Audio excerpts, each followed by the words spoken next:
សំឡគឺត្រូវការថែមគ្រឿងហើយចាំបើសិនជាទិញផ្ទះត្រូវការថែមអីវិញទៅបើក៏ជាត្រូវការបរិយាកាសហើយថ្ងៃនេះទៅមើលបរិយាកាសខាងក្នុងបរិយាជាមួយខ្ញុំទាំងអស់គ្នា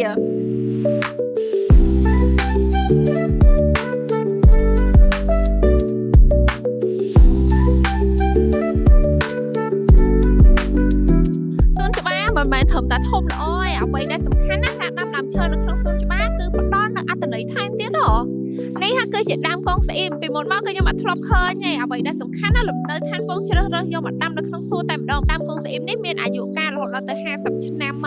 ហើយមានអត្ថន័យពិសេសនៅខាងក្នុងនឹងថែមទៀតនេះគឺជាដើមលោហានមានអាយុកាលរហូតដល់ទៅ300ឆ្នាំមកហើយតម្លៃវិញគឺខ្ពស់មែនទែនប៉ុន្តែលំនៅឋានវងរបស់យើងនៅតែជ្រើសរើសដាំដើម្បីបន្ថែមបរិយាកាសរស់នៅដល់អតិថិជនដែលល្អឥតខ្ចោះបំផុតហ្មងដូច្នេះការរស់នៅគឺផ្សំគ្រឿងទៅដោយបរិយាកាសនិងហេដ្ឋារចនាសម្ព័ន្ធនៅលំនៅឋានវងគឺជាការផ្សំគ្រឿងនៃការរស់នៅដែលល្អបំផុត